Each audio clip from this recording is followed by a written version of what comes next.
Richard Schroeder, retired medical doctor and former healthcare executive.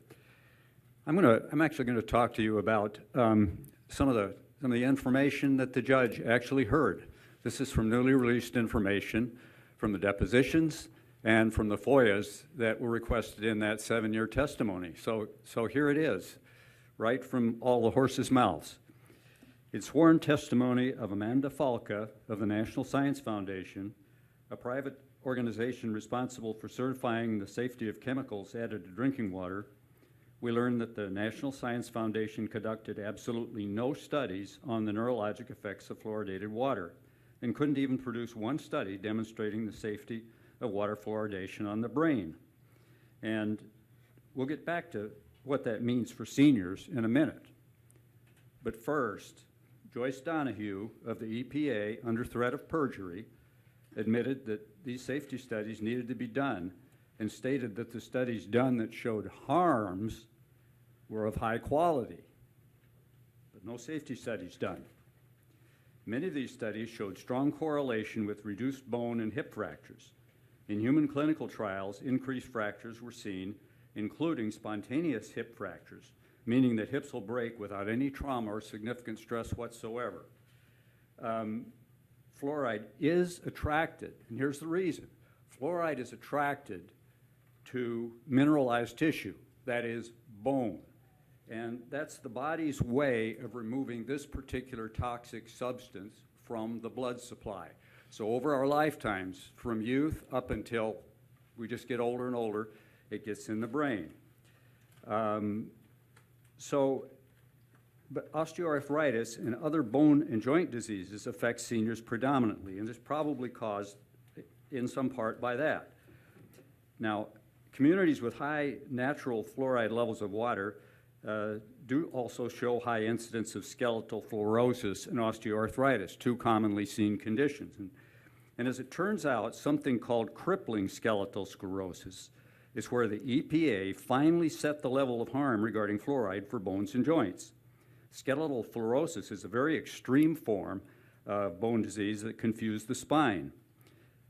Chronic joint pain and other things that we commonly get occur well before that level.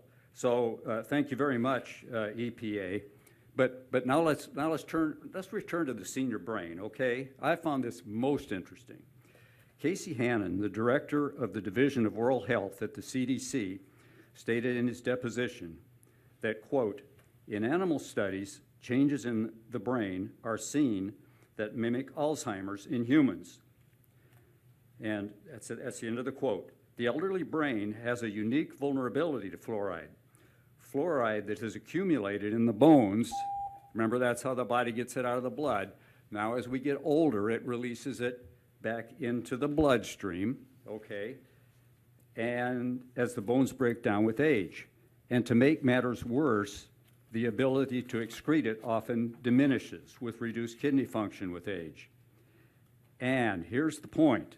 The permeability of the blood-brain barrier increases with age. So guess where a lot of that fluoride gets deposited as we get older? It gets redeposited from the bones through the blood, back through the bloodstream, and then into the brain. So fluoridated water may indeed be a significant contributor to Alzheimer's disease and other forms of dementia. Now, you've also heard earlier from Ms. Casperson about dental fluorosis. Here's what the EPA's fluoride safety standard expert, Paul Price, PhD, had to say about it. He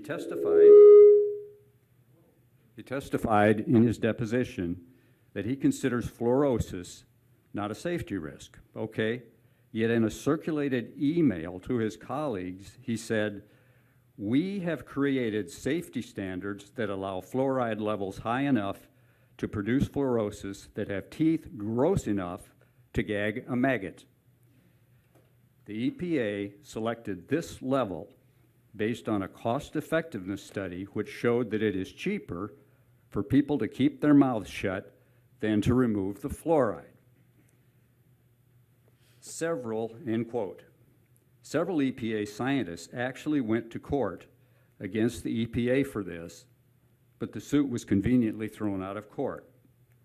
In 1993, a transcript of proceedings from the NIH Ad hoc Committee on Non-Dental Health Effects of Fluoride, in this, Dr. Wallach says, you would have to have rocks in your head to allow your child much more than 2 parts per million. Dr. Rowe said, quote, we would all agree to that. Nevertheless, the EPA made the standard twice that high, at 4 parts per million.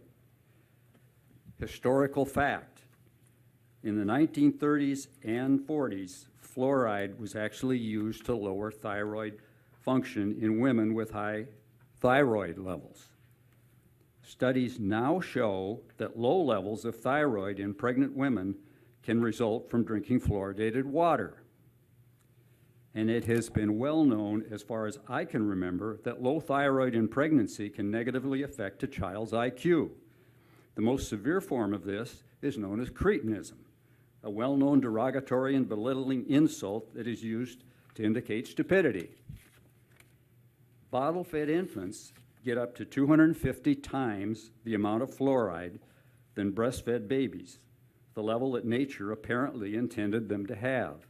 So nature often protects us from our folly, at least until we become so arrogant or greedy as to thwart it, and then the consequences of these bad decisions can wreak havoc on the human race, especially where public health policy is concerned. It's really time to pause fluoride in the city water and review this. Thank you. Thank you. Our